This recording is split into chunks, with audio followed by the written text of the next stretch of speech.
Hello, Zinger Nation. Welcome to Flight 46 on the Moon or Bust Rocketship, your home for all things altcoins and DeFi. My name is Logan Ross, and I will be the pilot of today's mission. Co-piloting with me today is Ryan, McNamara, and Brian Moir. How's it going, Logan? I'm doing pretty well today. How are you? Doing all right. Seen better days, but I'm here. We're all rolling, steaming ahead. Well, thanks for joining us today. Before we are cleared for takeoff, I have to go through some required safety procedures. For all of those who are willing and able, please turn your like button into the on position and drop a comment. Say what's up. Let us know what projects you're looking at this week. And while you're down there, I want to point out a few links in the description below. So up top, we have the Benzinga Crypto YouTube channel. If you're new to Benzinga, you're going to want to sub to the main channel here and also the crypto channel, top link. We also have, we have the merch link listed down below. You can pick up a sweet Ethereum hat. You got Ryan's Moon or Bust shirt on. He's repping it today. And if you join the Telegram, we'll toss you a 25% off discount code. That's also linked in the description below. Today, we're going to be interviewing Brandon from the Phantom Wallet. His information is also down there, so make sure to go check him out. This is going to be a great interview. You guys don't want to miss it, so stick around, stay tuned. And if you're enjoying, please toss us a like. All right, Ryan, let's get into the news. You want to start us off? Yeah, sure thing. So Solana actually shut down yesterday. This was really big news. There's $12 billion locked on Solana's ecosystem. So all of this money, all of these digital assets were locked. No one had access to them while the network was down. You couldn't even send a transaction. So if you held Solana on an exchange, then that's off the chain. You can exchange your Solana. But otherwise, if it's locked in any smart contracts, if you use decentralized exchanges, NFTs, any of that, all of it was locked for about 12 hours. They fixed it, I think, about 8 to 10 hours ago now. But there was like 400,000 transactions per second going on Solana's blockchain. It's only able to handle about 50,000. Now, this wasn't organic growth, though. This was 400,000 transactions per second coming from what seems like a bot. Now, I don't know if this was malicious or if they were trying to do something else, but they essentially broke Solana's blockchain. So they couldn't handle all these transactions. They couldn't verify what was true, what wasn't. So the blockchain started forking. So essentially there were parallel blockchains on Solana. You couldn't really figure out what was true, what wasn't. So they were able to essentially shut down the network, which is really interesting. Logan, you want to go into that? Yeah, sure. So this is just my surface level understanding of it. If you guys have a better understanding, please feel free to correct me if I say anything wrong. But the way I understand it is that Solana achieves consensus on chain. So there's lots of packets being sent across the network on chain. And due to the flooding of the network from these 400,000 transactions from a bot making moves on Radium, they were unable to prioritize the network critical messaging, the consensus messaging, and therefore they were unable to achieve consensus. So each node kind of ended up with its own version of what was going on. It started forking uncontrollably. And you see that this forking led to excessive memory consumption, causing a lot of nodes to go offline. Engineers across the ecosystem attempted to stabilize the network, but were unsuccessful. So what they did is they ended up shutting it down for a short amount of time. I think it was about 8 hours, 7 or 8 hours, until they could achieve consensus on their own and push an update to patch this. So I'm sure Brandon will have a more in-depth explanation for us on this a little bit later in the episode. But it's interesting to see. I mean, for example, like Ethereum in its 6 years has never stopped producing blocks. It's never gone down like this. So it's kind of an unprecedented situation. It'll be interesting to see how it plays out for Solana in the long term. Brian, what do you think? Yeah, what do you think of what happened here? One thing I think, from what I can tell is there was an IDO from Radian, which is a decentralized exchange on the Solana network, and bots just kind of attacked it and just ate it up. And Binance Smart Chain and Ethereum, they both are not necessarily used to it, but I think there was the same level of power put behind where you would go into like a pancake swap raid kind of thing where you're trying to like buy up all the ICO, the offering tokens, and then sell them automatically right when it's listed. I think there's something like that similar happening. And so there's a huge network of traffic, like you guys just both said, a lot of transactions, a lot of stuff happening because of this IDO, and it just pretty much crashed it, overloaded it. It wasn't ready for it, and which is almost understandable. But I think there's a little bit, I think it goes a little deeper than what we can see on the surface level too.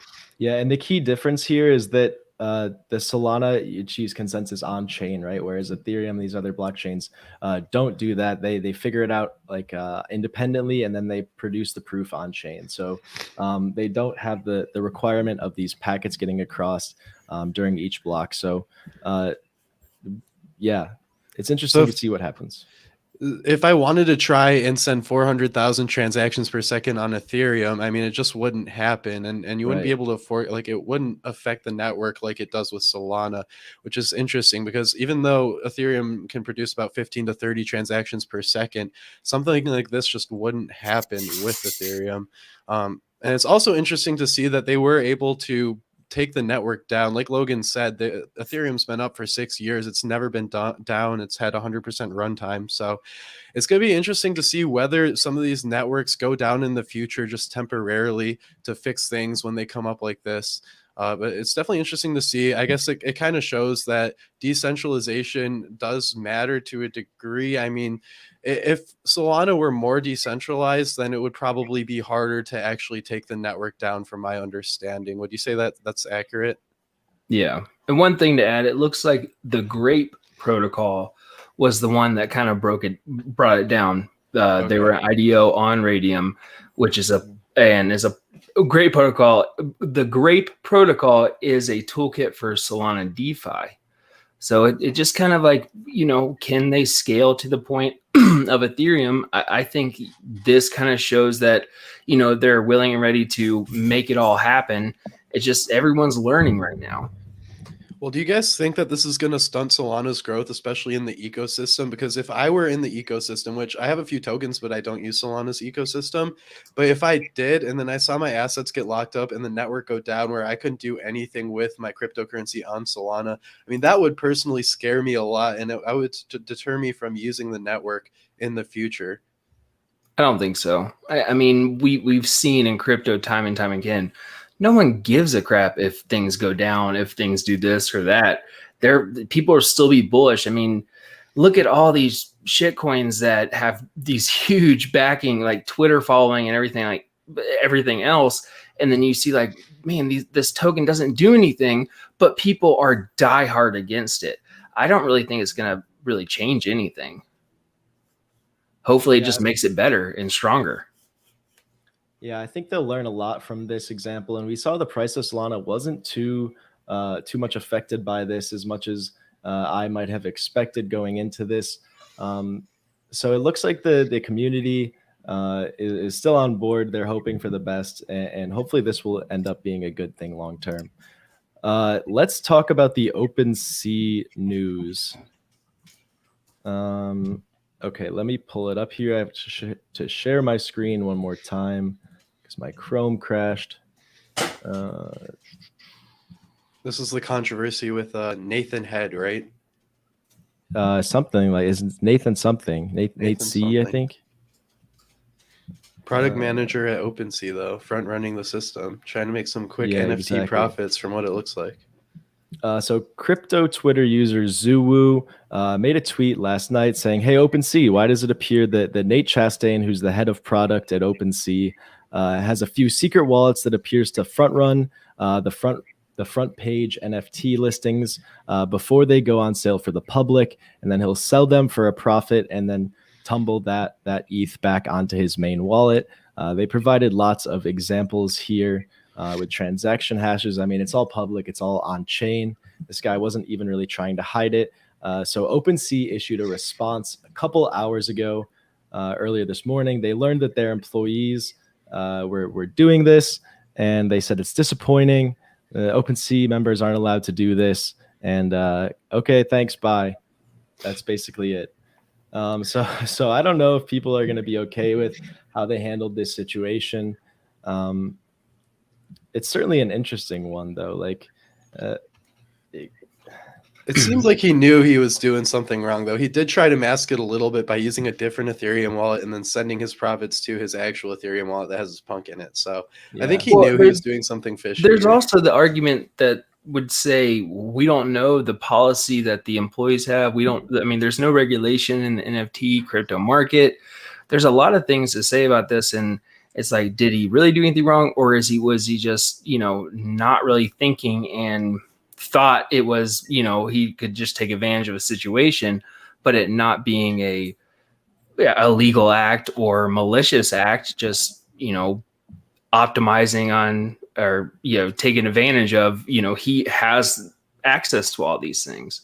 Mm-hmm. So yeah, I don't think it's illegal per se, but I think it's definitely immoral, especially for someone who has access to OpenSea to do something like this. So I'm glad they at least put out a response, but OpenSea has been catching a lot of flack lately for a lot of different things. I mean, their servers haven't been working well. I mean, that's kind of a given with the growth they've had over the past few months, but it's interesting to see. And I hope that we'll see more decentralized marketplaces pop up for NFTs in the near future that hopefully will compete with OpenSea and push them to provide a better service, because right now they're really not providing the best service. Did you guys see how some NFTs were actually getting lost through transactions on OpenSea a couple of weeks ago? It's been someone lost their Fidenza worth over $3 million. Yeah, and also the first ever ENS domain that was created was burned by an OpenSea glitch as well, which is pretty sad. A little bit of history down the drain right there. But yeah, I think some competition, like you said, Ryan, will be healthy for the market in the long term. Yeah, I know Sushi Swap's making, I think it's called Trident. That might be a different program they're pushing out, but I know they are making an NFT marketplace that might be able to compete with OpenSea. So I'll be watching for that. If that becomes successful and it can compete with OpenSea, I think that's going to be incredibly bullish for Sushi Swap as a company. They've been pushing out so many different products lately, and it's definitely an interesting project to keep your eye on. Mm-hmm. Okay, so in other news, this is one my dad showed me earlier today. $50 billion of Bitcoin was transacted from what looks like a single person within a single Bitcoin block. They processed 25 transactions of $45,000, about $2 billion each. Ryan, this wasn't you, was it? Nope, this was not me. Not this time, unfortunately. I usually don't like paying all the fees, so I wouldn't do 25 transactions. I'd just do it one lump sum. Yeah, it's not that big of a risk, It would just be a small portion of my portfolio. So. You'd be all right. It's 50 billion. I wonder who this is. It's mostly coming from an FTX hot wallet, paying out withdrawals. Interesting. Okay. So this is from FTX Exchange, then. I guess that would make sense if that's what that's saying. I mean, you look at a company like Tesla with so much money on their balance sheet and a pretty risk-tolerant company at that, and they're buying $1.5 billion of Bitcoin. So for any institution to be buying this amount of Bitcoin, I think it would have to be an exchange for it to make sense. Yeah, I agree that or with that. Satoshi. That himself. or Satoshi. Okay, and then one last news item that I thought was pretty cool. Ryan shared this with me this morning. iPhone prices in ETH at their launch. Okay, so the 6S cost 690 ETH, 7 was at 52, the 8 was at 2, 10 and 11 were around 3, and now the most recent iPhone now costs 0.24 ETH. It's pretty How's crazy Apple making their iPhone so cheap? How are they making a profit? I don't get it. Well, Ryan, you see the price of ETH has gone up over the years. So don't buy iPhones, buy ETH instead is the moral of the story. That's what I'm getting at. That's what I'm hearing as well. It'll be interesting to see this data continued out long term. I think the trend will probably continue. But yeah, thanks for sharing this one with us, Ryan. All right. That is it for the news. Now let's get into what you've all been waiting for. We have the CEO of Phantom Wallet, Brandon. Welcome to Moon or Bust. How are you doing today? Hey guys, good. How are you? Thanks for having me on. Yeah, no, it's our pleasure. Thanks for coming on. So if anyone out there hasn't heard of you before, could you tell us a little about yourself, your background, and how you got into crypto? Yeah, sure. So yeah, hey everyone. My name is Brandon. I'm the CEO and co-founder of Phantom. Phantom is a new non-custodial wallet on the market. Very similar to if you're used to using MetaMask. similar to a product like that, except we're sort of carved out this space for ourselves, sort of as the MetaMask of Solana, so to speak, in its current iteration. But I think a sort of medium to long-term goal is to essentially become the sort of non-custodial wallet of choice for sort of multi-chain dApps. So the goal is, if you want to be using a decentralized app or Web 3.0 app in the future, Phantom should be able to help you use it and access that no matter what chain or ecosystem it lives on. Awesome. So yeah, that's Phantom in a nutshell. Awesome. And we'll dive into all of that and more later. But quick question for you. I know you worked at 0x before Phantom. Do you happen to know David's son by chance? Of course. Yeah. He was, Yeah. of course. Yeah. We worked really closely together. We were first worked together.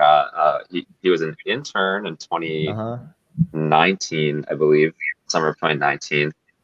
And then subsequently went on to become full-time. And I guess, now he works on a different project called Proof of Beauty, which is awesome. But yeah, love David. Yeah, that's sweet. So Ryan and I are students at the University of Michigan, and we joined David's Wolverine Blockchain club that he was running for the past couple of years. We met him that way, and we've become good friends with him. We've had him on Moon or Bust to talk about Proof of Beauty a couple times. So cool to see the connection there. And we'll have to tell him that you stop by next time he comes on. For sure. Yeah, David's awesome. Yeah. So Brandon, can you tell us a little bit about the Phantom wallet, how it got started? Like, what was the main idea or like the motivation to creating a new version of MetaMask? And then maybe what about it is like the main selling point?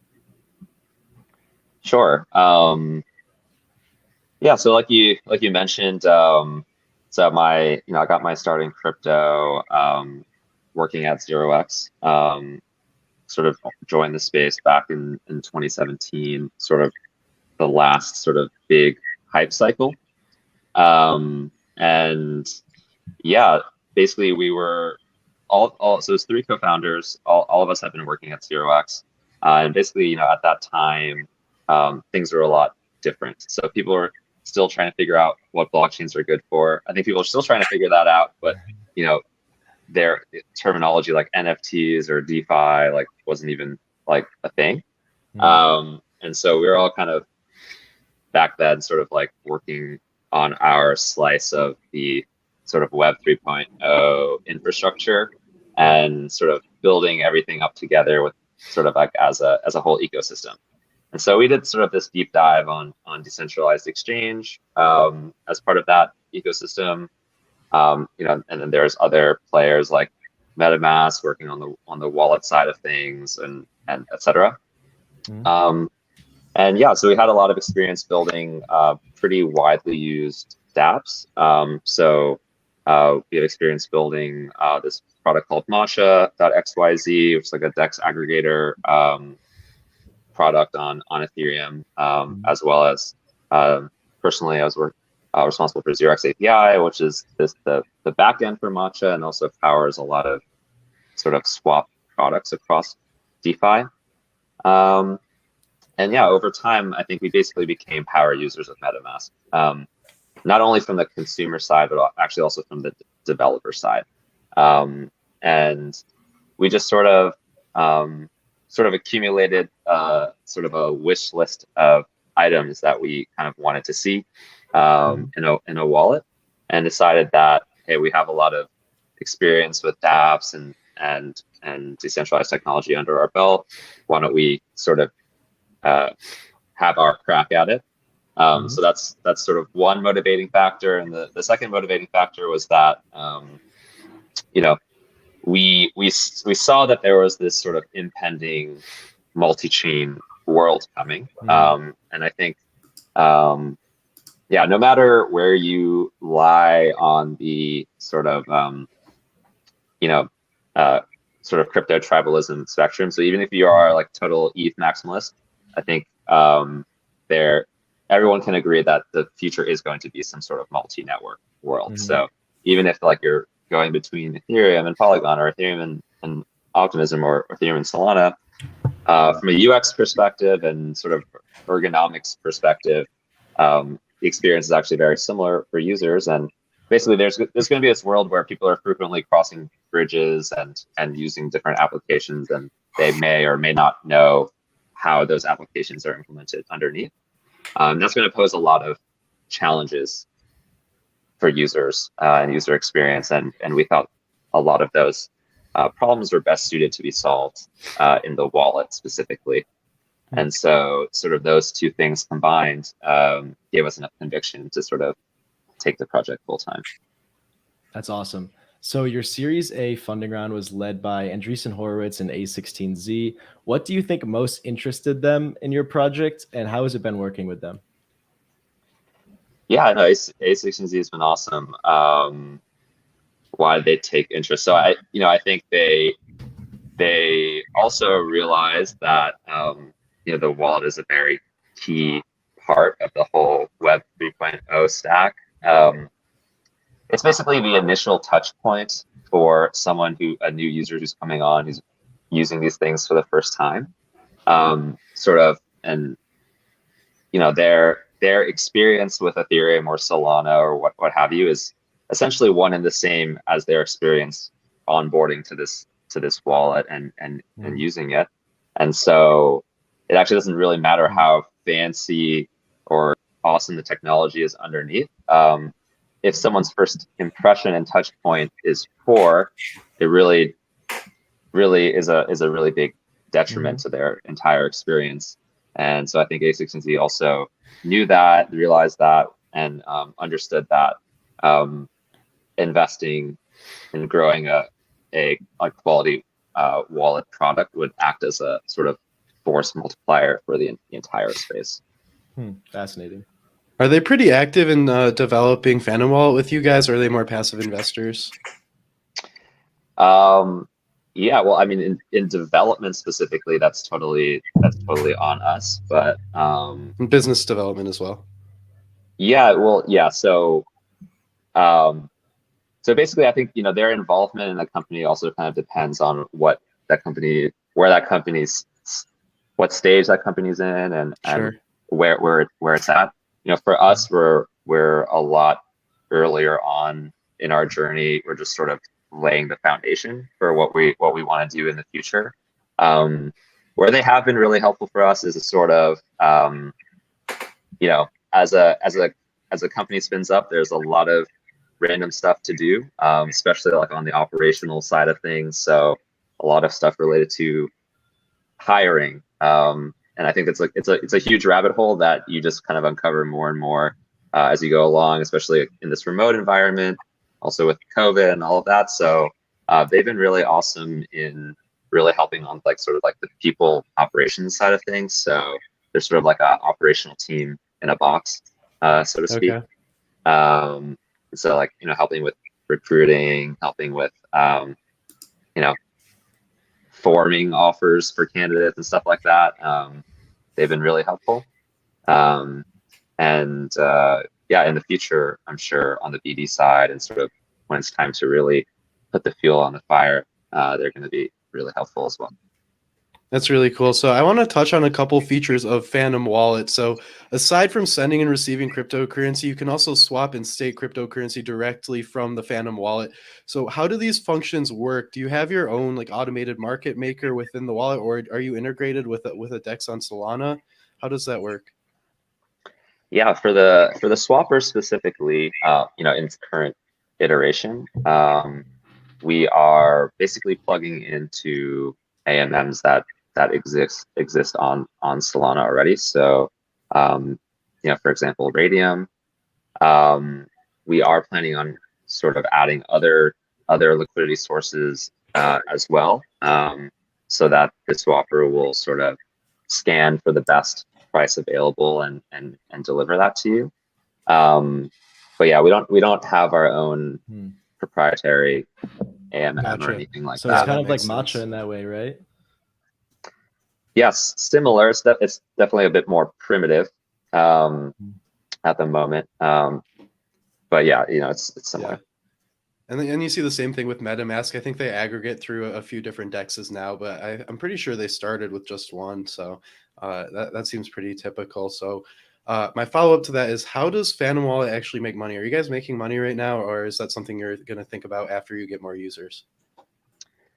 Yeah, so we're not making money at the moment. We are planning on enabling fees for the swapper and perhaps other sort of verbs that you can perform in the wallet, like staking, etc. So yeah, nothing super revolutionary at the moment. Okay. But yeah, that's sort of the plans. All right. And users can also store their NFTs on the Phantom Wallet directly. So I have a question more generally about NFTs between blockchain ecosystems. How do you see NFTs playing out in the long run between blockchains? Do you think each ecosystem will have its own NFT culture, or do you think it'll be assimilated through cross-chain bridges in the future, maybe like a year or two out, or even farther out into the future? Yeah, that's a good question. I think we're still all figuring out how that's gonna play out. I think one thing is for sure though is that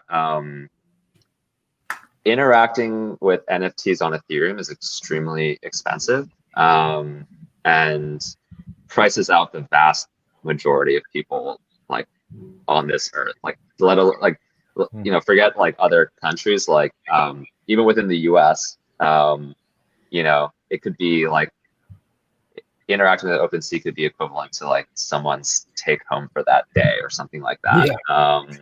And so,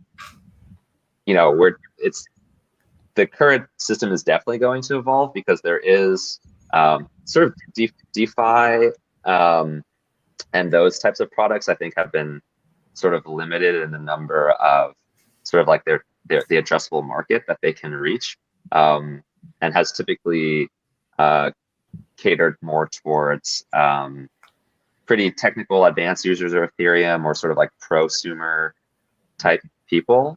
And yeah, the appeal of NFTs makes sense, I think, a lot broader audience that doesn't necessarily have the capital to be making all these different types of transactions.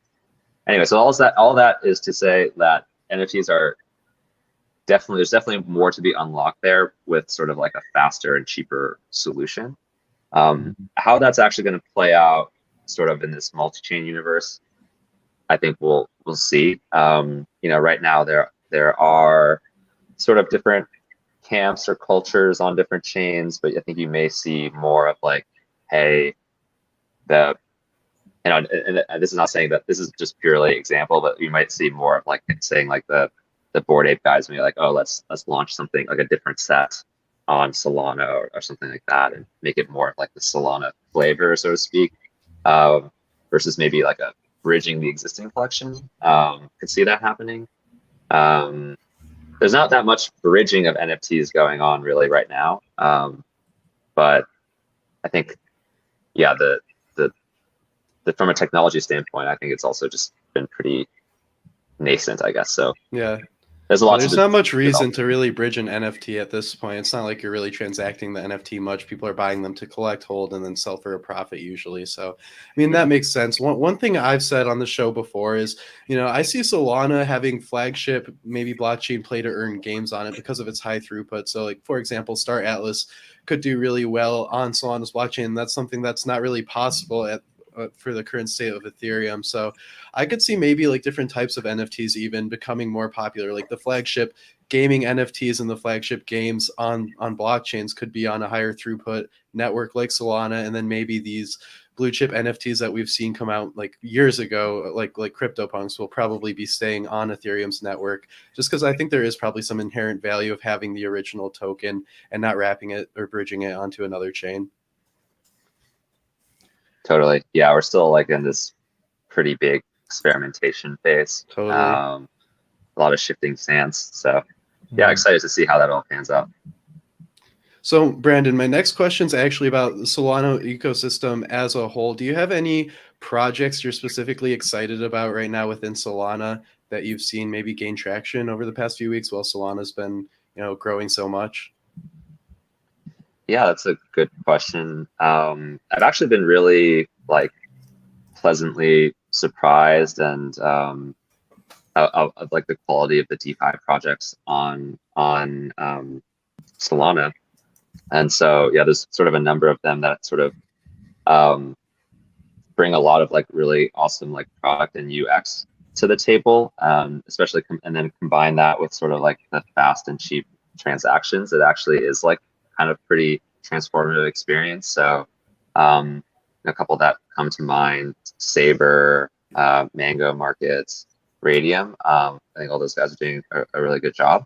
And on the NFT side of things, it's a lot more nascent, and a lot more room for like sort of like awesome teams to come and build awesome products. So keeping a close eye on the NFT stuff. There's one team that we've been chatting with a bit called Magic Eden, which is they're also launching a bit of a sort of OpenSea-esque marketplace on Solana. Really excited for that one. But yeah, I think the DeFi stuff has had a little bit more time to sort of bake so far, and yeah, I think the results have been awesome. Totally. And I have to ask here, because everybody loves free money. Everyone here at Moon or Bust loves free money. I know this is anyone's guess, Brandon, but do you have any predictions or any decentralized applications that you think might be giving out airdrops on Solana in the coming months that we might want to take a look at, just in case? I know it's anybody's guess.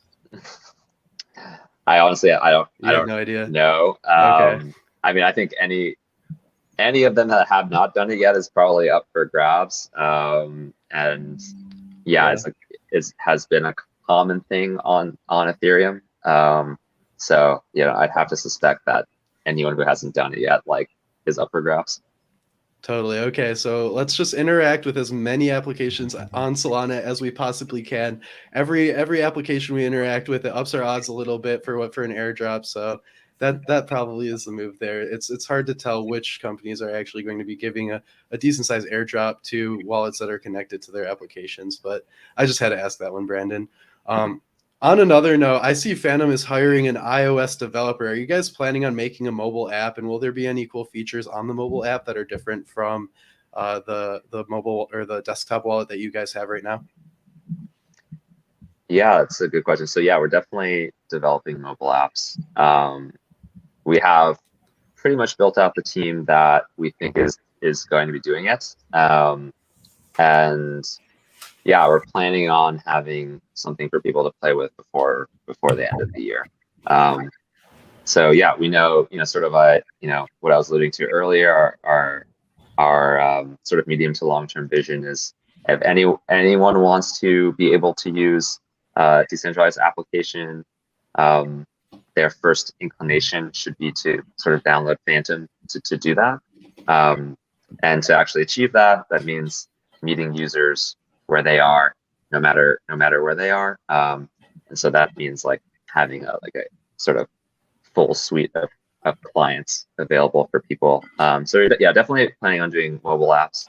The fact that we did a browser extension first was more of a sort of a go-to-market / maneuvering decision, more than like a, hey, like we think mobile's not it or whatever. Like, obviously mobile has a huge number of users and all that. So yeah, we're definitely gonna have mobile apps soon. So to jump back for a second, you were a developer at Zynga and then Twitter, and then went to the 0x protocol, and then the CEO of Phantom Wallet. What was the difference between developing for Zynga, who did a bunch of different games and other stuff, and Twitter, which we know now, to blockchain development? Yeah, that's a good question. Yeah, I think my journey probably resonates with quite a few people who are out there and working for big, quote unquote, big tech at the moment. Basically, over the years, working at a sort of large scale consumer tech company, I sort of became disillusioned with sort of the typical loop or way of thinking. So it was a lot of A/B testing, politics, bureaucracy, and whatnot. And end up like after a number of years of that, and I think that the way of building applications and launching consumer product in Web 2.0 is like very well understood.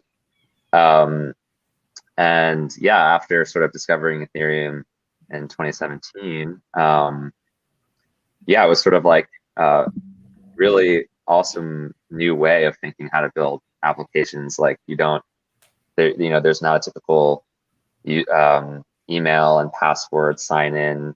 You plug in your you walk up to an app and you sort of plug in your wallet.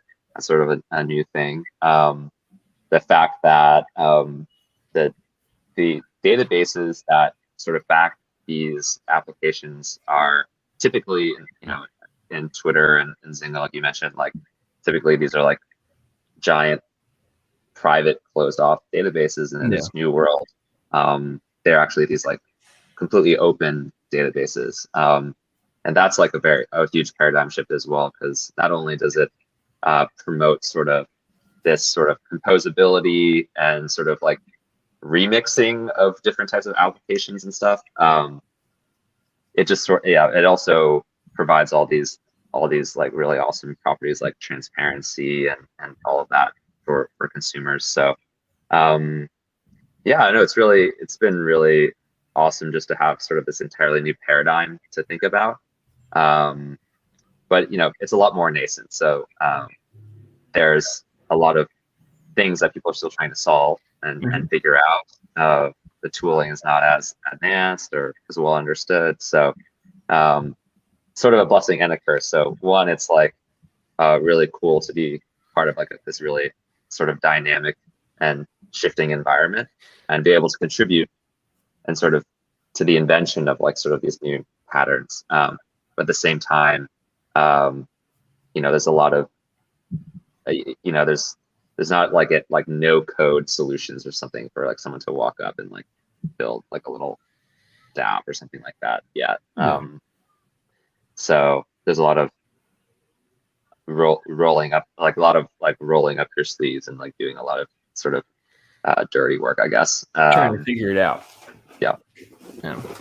Was the Phantom wallet at all affected by the crash the other day? Sorry, what crash? The Solana crash? Oh, yesterday. Yes. So yesterday, yes. I said the other day, but yeah. Yeah. Definitely. So basically, no one was able to access really their assets on the chain and dApps that they would normally use. So yes, absolutely, it was definitely affected. And yeah. Were you able to like talk with the guys at Solana or any connections you have over there to kind of figure out what was going on before anyone knew it, or were you able to figure out a way to maybe help your users or anything like that? Did it? Yeah. Yeah. So the interesting thing about being in this wallet position is that like I mentioned, like we are sort of almost synonymous with people's experience on Solana. So when they go down, it's like effectively like we go down. Yeah. So a lot of yesterday was like dealing with support requests, like providing education to users, pointing people to Solana's communications and stuff, and letting them know that it's being worked on. Yeah, we were in contact with them yesterday, but largely remained pretty hands off because they were like essentially in this crisis situation. Yeah. And I'm sure they were being hit up from all angles from probably not only wallets and dApps, but Binance and Coinbase. Like they also rely on Solana as to provide features for their users. And so yeah, we sort of were pretty hands off there in terms of like, hey, obviously they're the experts here. Let's let them figure things out and let things settle. But yeah, we were chatting with them a bit yesterday. Yeah, awesome. One last thing is, what do you think that this means for Solana in the long run? Do you think it's a positive, or do you think that Solana might need more work? Where do you see the crash, how it affects the blockchain your wallet's on as a whole? Yeah, no, I mean, I think it's a So I think it's a growing pain. No one really quite understands what the end state of these blockchain apps really looks like, and perhaps it's we never really reach that end state. Similar to sort of computing now. Like it's the demand for computing is like always growing. Similarly, the demand for these blockchain apps is going to continue to grow as well, and so the technology is going to have to mature and evolve to keep up with it. And so there's always going to be growing pains, and there's always going to be situations like these. And so I think, in the long run, it's definitely going to be it's a good thing for the entire space for these things to happen, so we can understand like sort of where the limits are. Yeah, I think we agree on that for sure. So we kind of tried to scrape together an explanation of what happened, but you have a much more deeper technical understanding. I want to, if you could try to summarize what happened that caused the crash yesterday, I think that'd be awesome. Yeah, I mean, look, yeah, I was listening to what you guys were chatting about earlier on in the show. I think we all have very similar information from what was outwardly communicated by the Solana team. But yeah, my understanding is that sort of the initial trigger was that there was this Radium IDO going on, and there was an opportunity for a bunch of people to start buying and trading tokens, and it's sort of gotten to the point now where there's a lot more sophisticated players coming on with writing bots and all of that, and the load basically exacerbated sort of a weakness in how the node was structured, I guess, or written, that caused this sort of failure. And so yeah, it was initially from this IDO. There's basically transactions being flooded around everywhere, and then the validators got overloaded. I think it's pretty much just that. Solana snapped into action. They got all the engineers together across the ecosystem to reason about how the validator software could be improved, and then they pushed the fix. Interesting. So this really brings up the question of how much decentralization matters to retail adopters. Which blockchain use cases do you see as most viable on networks that prioritize scale, and then also the other way around?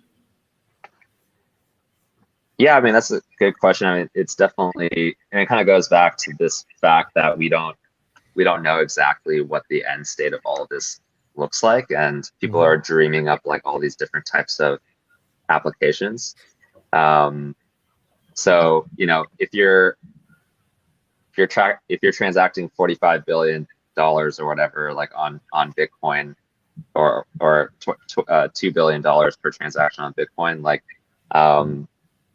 for those use cases, it probably makes sense to have some super censorship resistant and decentralized application. But then on the flip side of that, if you're no pun intended, flipping NFTs or just collecting, participating in some of these games, it's probably not as important. And so I think we'll see, like, as all of these, as we figure out like what types of applications people like to use on these blockchains and whatnot, like where those gradients lie. But I think it's going to be a spectrum, and it's very likely there's going to be a host of different solutions because there's like a host of different applications. Okay. Next question. How do you see like the Ethereum layer 2 ecosystem affecting the demand for Solana block space, say over the next 24 months?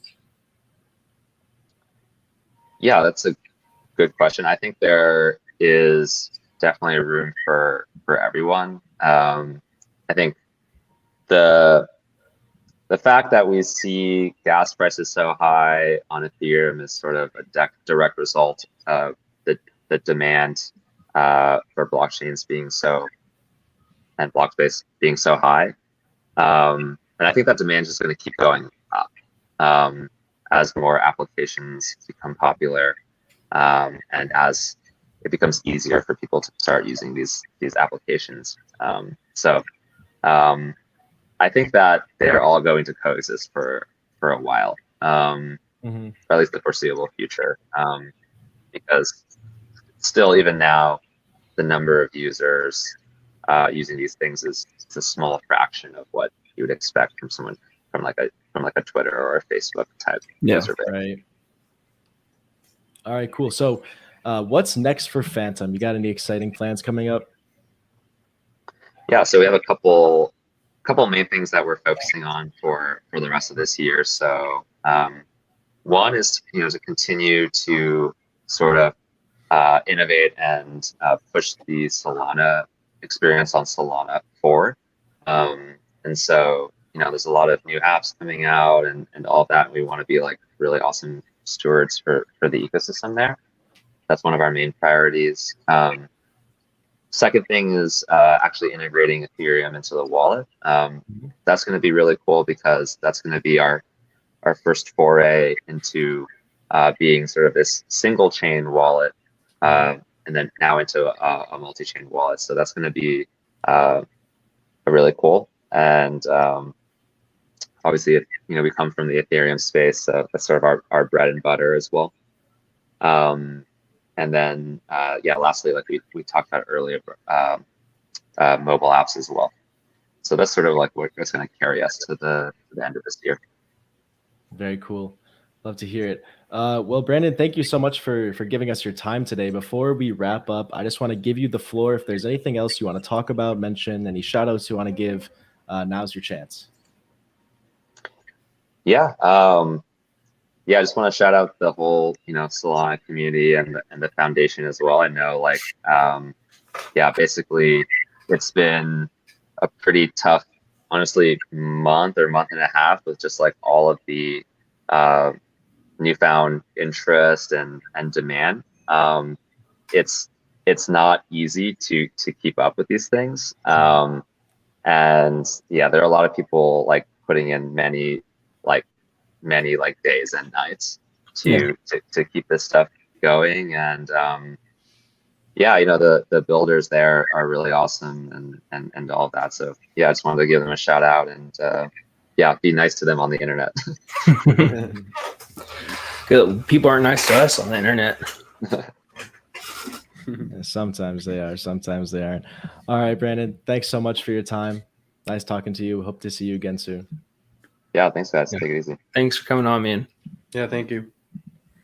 Alrighty, that was Brandon from the Phantom Wallet. This is the premier way to interact with the Solana blockchain. To get access to DeFi apps on Solana, you really can't do it any other way. So that was awesome to have him on, have him talk to us. I'm personally a huge fan of the Phantom Wallet, so we'll have to have him back on in the future. So Tech asked a question a little bit earlier on that I don't think we got to, but he was essentially asking why Solana over other smart contract applications like Ethereum. So there are trade-offs to these things. Ethereum is very decentralized, very secure. It's always up and running.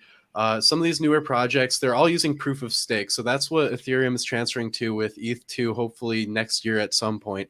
But right now, Ethereum, like Brandon mentioned a lot throughout the interview, it's having a lot of trouble scaling. So you need to have a decent amount of capital to actually use the ecosystem, because transactions will be between $20 to $100 depending on when you use the network and what you use the network for. Whereas blockchains like Solana, they have different consensus mechanisms where you can transact on the blockchain, use these applications for like 1, 2, 3 cents, sometimes even less. So there are trade-offs, but these new blockchains are definitely much more scalable than Ethereum is at its current state. But it'll be interesting to see what happens once Ethereum actually goes over to proof of stake. A lot of these projects are growing. They're just now starting. I mean, Solana just had their mainnet launch not too long ago. You have to keep in mind that these things are new and evolving and getting bigger, and there's going to be issues. Sometimes you don't like see when things are happening, but like the Solana shutdown had nothing to do with Phantom Wallet, but Phantom Wallet was there to help its users and point it to the right direction. So that's something really cool that's happening in this space too. I mean, a lot of different projects get a lot of hate and say like, you know, why are you down? What's this happening? But you got to realize that these are people trying something new, and they're just, you know, there's going to be flaws. There's going to be hiccups. There's going to be growth. And with software development or anything like that, more bugs is usually a good thing because you can figure them out as you go and make sure you squash them and they don't happen again. It's going to happen. That's the nature of the game when it comes to software. But I mean, it's just keep in mind, all these things are evolving. Totally. Yeah. That's a great point. We saw the same thing with Cardano, right? I mean, they're having troubles with their hard fork. It's going to happen. So, I mean, it's something to be expected, especially when we're so early on within the ecosystem. These tokens, these networks are literally just launching smart contracts this year in many cases. So, I mean, like you said, Brian, this is to be expected. Yeah, most definitely. Well, like this guy just says a software or a currency. Phantom Wallet is, we just had the guess of Phantom. Solana. Oh, you're talking about Solana. Solana is a blockchain. Brandon was the CEO of Phantom, which is a wallet on Solana. I saw a few other mentions say like, why do we need another wallet? Well, Solana doesn't have a ton. They have maybe one other wallet, but Phantom was the first. So, or like one of the biggest ones. So every blockchain needs a wallet so you can interact with the blockchain. You can't just interact with the blockchain without a way to connect to it. Yeah, exactly. If you're asking why Phantom, go try to use DeFi on Solana and come back to us with an apology.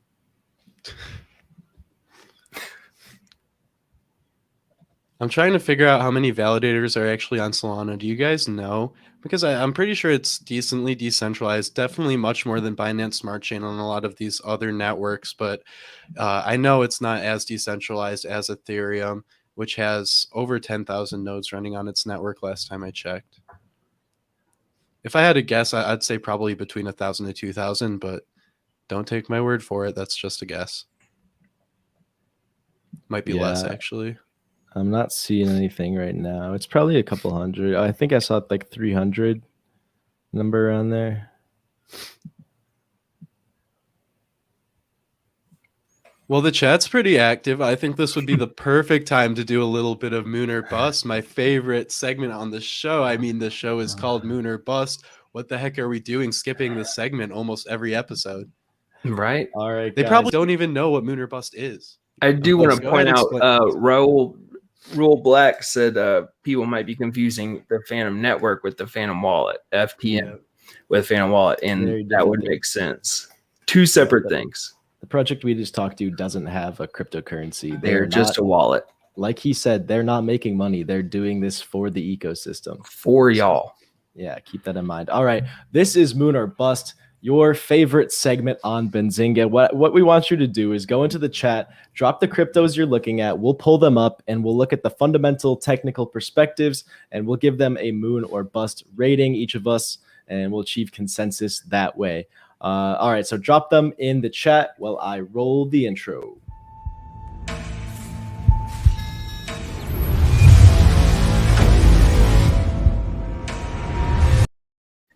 Hey, all right. What do we have here? We got Ren from Ruel. You want to pull up CoinMarketCap? Maybe we can find some on there. Start with Ren and then go on. On it, Captain. So Ren is like a cross-chain protocol, right? Mm-hmm. Someone said Internet's acting up today. Oh man, SafeMoon is the best thing ever.